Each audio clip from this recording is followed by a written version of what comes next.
In the Yeah. beginning, you said that the path of like you drinking started with your self-hatred. Is that kind of was that the course of like the whole, like all of the addictions? Was that at the core of all of them? I think Yeah. so. I think so. So this is what I got. I got a Sefer Lexicon, Names and Places, 2nd edition. And this is called The Sefer. Oh, how dare you!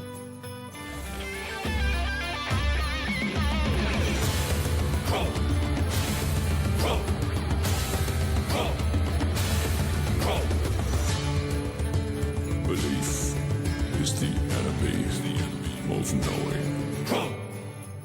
All right, man. Welcome to Crow 777 Radio. This is episode 250. Jason Lindgren is with me, and Mark Passio is with me. I just wanted to make a note as we jump in. I did get my Sefer Bible finally. Ironically, one of Owen's crew was doing the shipping, recognized my name, and hooked me up. So thank you for that. And look at that. Awesome. Thank you very much. I appreciate the books. Welcome to the Healing Law Podcast, where we talk about all things health, law, and nature. Today we have the lovely Miss Jessica Jane joining us. She's a recovery coach. What do I call you again? Group facilitator, basically. But yeah, on paper, I'm a substance use disorder counselor. But basically, I teach classes and facilitate groups in an all-women's recovery center. So yes, okay, I'll talk about that journey a little bit. So very young, I have memories of having a lot of self-hatred, like very young, for seemingly no reason. It started with disorders like around age 12. And then around 14, 15, started drinking. And it was like falling in love when I had my first drink. It was like, I want to feel like this all the time. And so that was that. And of course, it was just a weekend thing. It started out very slow. I got to college and drinking became normal. Luckily for me, I had a lot of older cousins around me, and that kept me very safe in that environment. So I didn't really have to deal with a lot of the repercussions that people do when they start drinking young. But it also kind of, it just kept it as a normal part of life for me, right? So Right. I managed to, got married, and I managed to stay sober through my pregnancies, which I'm so grateful to God for. But then right after that, just picked it right back up, and it kept going. And so eventually I got a DUI around age 30. And there were lots of signs that I needed to quit drinking along the way, but that was obviously a big one. And I said, I got to quit drinking. However, I was not yet ready to surrender to God. I was not yet ready to do a program. I still had the, I got this, I'll figure this out attitude.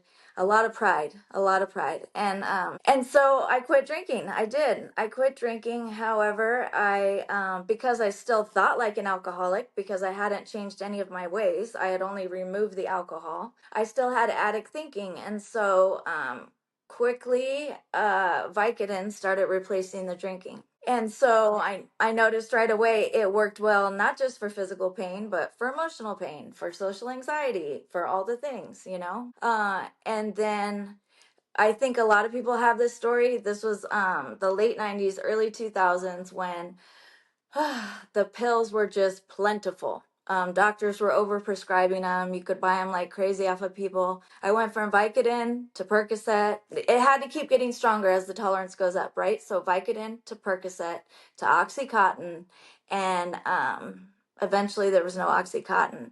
And I made the leap to heroin, and in the end it was fentanyl. And thankfully, that was right when fentanyl came out, so I had barely touched it. But basically, that's what was in store for me if I hadn't made it out. So Wow. yeah, Like, I'm so really. you did all the things along the way. Good Lord. That's Mhm. intense.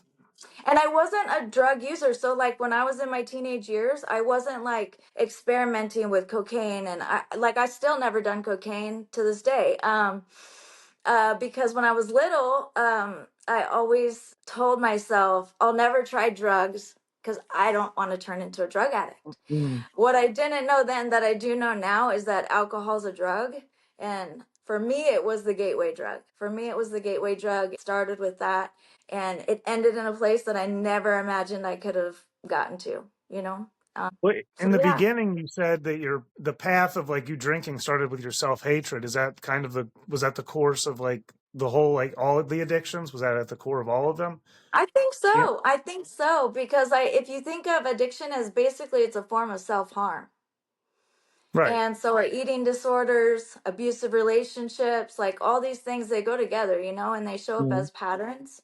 And I couldn't see the patterns until I got out. So, and What helped you yeah. overcome your self hatred? Okay, well, first of all, learning that once I got into rehab, which I'm so grateful. And when I talk about the things I did, please know that I give all credit to God. I thank Jesus every single day for snatching me out of the fire, basically. But when I got into rehab, I started learning that alcohol and drugs was not my problem, it was my solution. And Mm. so once I learned that, I had to take a look at what my why was because without understanding my why, I was always going to be looking for that external solution to that internal problem that I was suffering from. And so um as I repented, as I begged God for help and I got to know God, I got to know the way in which He loves me, which made sense to me only one way, and that was the way that I love my sons. And so, in that way, I started to truly understand the way God saw me. Just in the same way, when my own children make a mistake or they mess up, I don't think they're a bad person. I just see that they're lost. They need help, they need guidance. And so once I started being able to see myself through God's eyes, I was truly able to start healing, because you hear a lot about self-love, in the I don't know, in our culture these days, and I just didn't know where to get it. Am I going to stand in front of a mirror and keep telling myself I love like I didn't understand, how do I have compassion for myself? How do I have love for myself? And that's how it worked for me, is I found it in learning and knowing God. Mm-hmm. Right. Yeah. Yeah, there's certainly some amazing guiding force of creation out here that if you look, it's like, man, it's amazing, but it's hidden It behind all is. like the darkness that the devil tries to deceive us with. It's like, Yeah. and yeah, Yeah. self hatred is like, oh my God, I had that path too. And but I had to forgive myself. Like that was a big thing for me. I'd asked for God for forgiveness for a long time. And then one day I just like had to forgive myself for like when I was down beating myself up and being my own enemy, my own worst enemy, and like fighting myself all the time, like not having my own back, like Yeah. my Yeah. goodness. Yeah. Though with the What? self on the Mm, self-forgiveness thing, since you brought it mm, up, working in rehab, a lot of women ask me all the time, I forgive everyone easily, but how do I forgive myself? And that's a deep question. For me, what helped me with the self-forgiveness is recognizing that I did the best with what I knew how to do at the time. Like I dealt with life in the only way I could figure out at that time. Now I know better, so I can do better. And I'm grateful for that, right? So, but I don't have to keep dwelling in the past for my worth. Like I can find my identity in God, and that's how I move forward. what would you say the most common traits of recovering addicts is? What is one of the most common traits? Low self-worth, lots of self-doubt. Childhood trauma is a major factor. Um, Disconnection with self and with God. So in society, we learn a lot about how to put on a brave face and pretend like we're not feeling anything. We learn that our emotions are inconvenient, right? And so we learn very young how to suppress those things. And what it does, in my understanding, right? I'm not saying I know everything, but this is just what I've learned from my experience. What that does is it disconnects us from ourselves. And in the process of disconnecting from ourselves, we disconnect from God. And so we start looking more and more for the things of the world to fulfill us on the inside, and it takes us further and further away from the true cure for that, which is, yeah, the love of God. And some people describe it as having a God-sized hole in our heart that we're trying to fulfill out in the world, but it can only come from God, the fulfillment. That's what I notice. What in your experience is the difference between a successful recovering addict and one who continues to relapse? Have you noticed any commonalities there or differences, I should say? Yeah, so well, first I think it's important to understand the difference between abstinence and recovery. So, in abstinence, we've gotten the drugs and alcohol out of our lives, and that's abstinence. In recovery, we're basically seeking healing of our physical, our mental, our emotional, and our spiritual health. So that's like an active process. Like we're in pursuit of that when we're in recovery, right? We're pursuing our connection with God. We're pursuing being of service. And so I believe for me, truly, that's what keeps me going is not just the I don't want to live that way anymore, but also the I have a purpose now. I have a new life with a new purpose that I don't want to give up for anything. And that's what works for me. Yeah. And I heard a quote at church like a couple months ago, and I think about it every day since. And basically he said, I'm not doing God a favor by being of service. God is showing me favor by giving me a purpose of which to be of service. Mm. And so I think that the chronic relapsing, it doesn't mean that someone can't get better. If especially a lot of people will even label themselves chronically relapsers, but every relapse there's a lesson and an opportunity to learn and grow from it. And the idea is just to never give up and that we can recover no matter what. But yeah, really pursuing that recovery. And it looks different for different people. For some people, AA is their way, Narcotics Anonymous.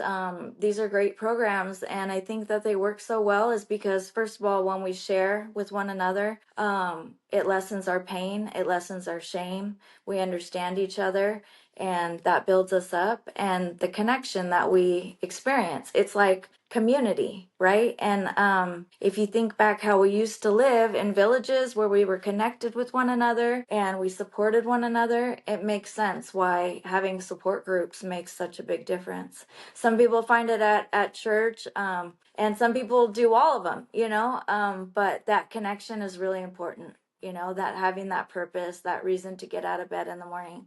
And it's like our pain wasn't for nothing. Like for me, God turned my pain into a purpose. Mm. And I live for that now. I live for that. Yeah.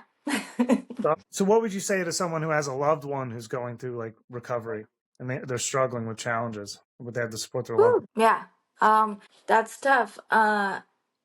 First of all, the most important thing is to recognize that they cannot change until they decide to. But what we can do as loved ones is support them, let them know in certain ways, right? Certain ways are not good to support them, but to let them know that we're here for them when they want to get better. And if they need support in that way, we're here for them. But also, it's really important for loved ones to take good care of themselves and to not chase the addict around and try to change them themselves, because it can really make a person sick trying to help somebody that doesn't want help. It can really damage the loved one a lot. And it's crazy making, right? To like try to change somebody who doesn't want to change. both can wind up in a worse position. It's like Right. Yeah, right. It's almost like the loved one can become addicted to the addict. And that's what Al-Anon, the program of Al-Anon is for, is basically for for people who love addicts to learn how to have their own boundaries, take good care of themselves even when that person is not, not healthy and not doing well. wow, But I didn't so know I would that. say yeah, they have their own support group. So I would say too that the best you can encourage them to get treatment is what you want to do. And what I find really inspiring and encouraging about going to treatment is that oftentimes it doesn't matter why the person went. So we call them back problems. Like, oh, are you here for back problems? You're trying to get your mom off your back. You're trying to get your boyfriend off your back. You're trying to get probation or parole off your back. The good news is that it doesn't matter how you get there. that miracle can happen while you're there, so whatever it takes to try to get them in treatment is great, but yeah, also to take good care of yourself in the process and not lose yourself in trying to fix this person. So would you say overall recovery is a spiritual battle? Definitely. That's a great question, Douglas. In Alcoholics Anonymous text, it calls addiction to alcoholism, a spiritual malady, meaning like a spiritual sickness. But basically, it's like a spiritual sickness, a disconnection from God. Yeah, and that makes a lot of sense to me. And I feel like too, that's why you hear so many recovery stories of people have found God, and it's for real. For me, I really showed up at a place when I was going into treatment. I did not think I could be helped. I was going to make other people happy, like my mom, and I love my children so much. And I had loved ones that really wanted me to get better, and I was kind of just going through the motions for them at first. When I was drinking alcohol and I was taking painkillers, because they're legal and because it's medicine, that helped me stay in my delusion that I don't have a problem because I'm just drinking. I'm just drinking. I'm not doing drugs, I would tell myself. And this is medicine. It's not drugs when it came to the painkillers, right? But once I made that leap into the street drugs, I recognized, like, this is it. This is it for me. This is a death sentence. And I know that, and I'm never going to get better after that. And that's truly what I thought. So when I went into treatment, I still had that mentality that I'm going to give this my best for the people that I love, but there's no hope for me whatsoever. And thank God, over time, he instilled that hope in me. And he showed me that not only could I get better, but I could then work in treatment and encourage other women that I understand. I understand what it's like to feel like there's no hope for you whatsoever. And I understand what it's like for people to look at you like you're a wreck and there's no hope for you, or treat you like there's no hope, or especially when you get into the fentanyl, because the society at large says those people are lost and we're never recovering them. They're never coming back. And so I'm just grateful that no, it was not wonderful to go through all those things, but it's kind of like God has shown me that I had to go through those things in order to encourage the women that I do today, because there's no way that they would receive my encouragement without knowing I've been through these things too. And so that's the way I see it about the pain into purpose thing. Yeah. Well, I'm glad that you're still here with us and that you've recovered successfully and you have your story, because it certainly is inspiring and amazing. And you certainly have a way about yourself with presenting it. And I'm sure it's helpful to many people. It's helpful to me, and I'm sure many others.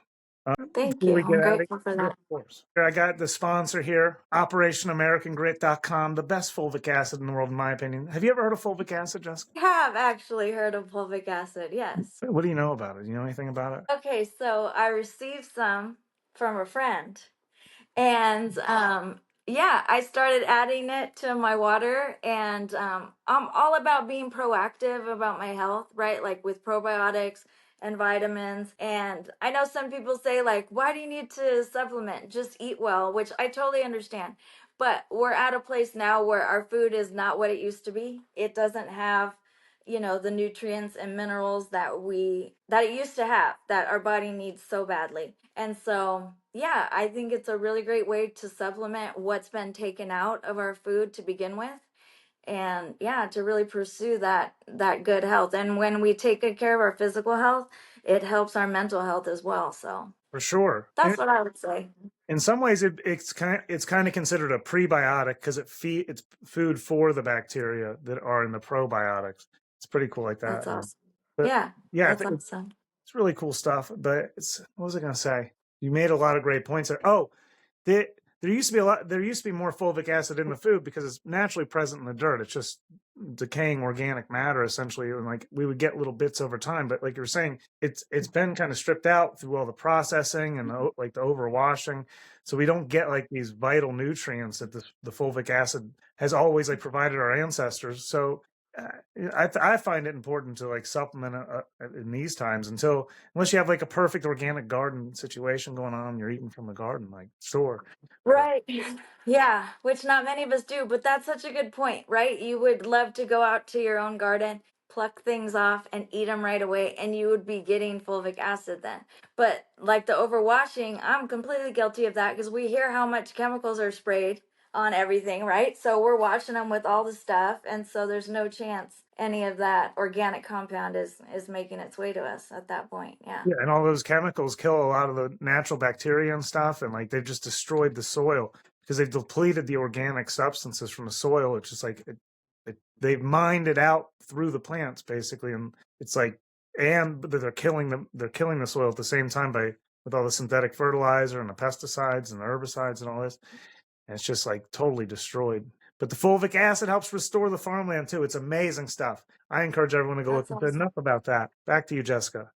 Thank you for your And I would add, what? let me just add how the fulvic acid, I would relate that to the conversation we were already having. And that is, the gut microbiome, I believe, has so much to do with our mental health.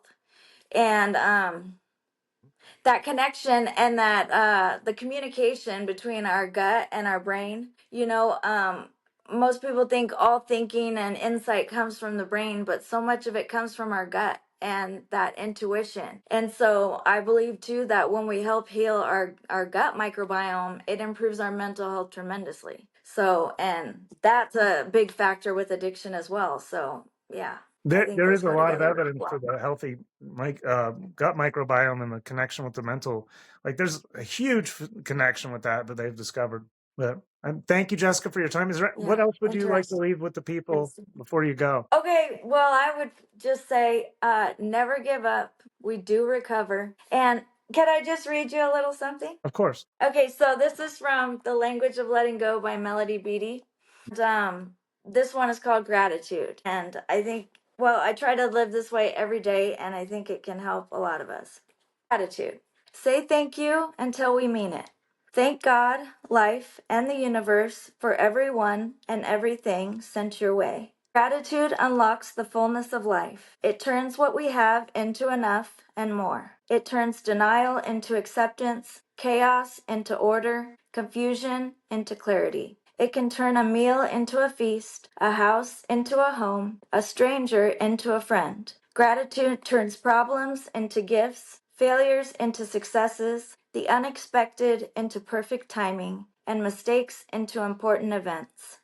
It can turn an existence into real life and disconnected situations into important and beneficial lessons. Gratitude makes sense of our past, brings peace for today, and creates a vision for tomorrow. Gratitude makes things right. Gratitude turns negative energy into positive energy. There is no situation or circumstance so small or large that it is not susceptible to gratitude's power. We can start with who we are and what we have today. Apply gratitude, then let it work. Say thank you until you mean it. If you say it long enough, you will believe it. Today I will shine the transforming light of gratitude on all the circumstances of my life. Amazing. Thank you for reading that. Yeah, the gratitude is huge too, for sure. Some of the best days I've written be thankful, be thankful, be thankful, be thankful, be thankful. And then like then I find that, and like those are great days when I can remember that typically. But it's so easy to And get throughout dragged the day, down. yeah.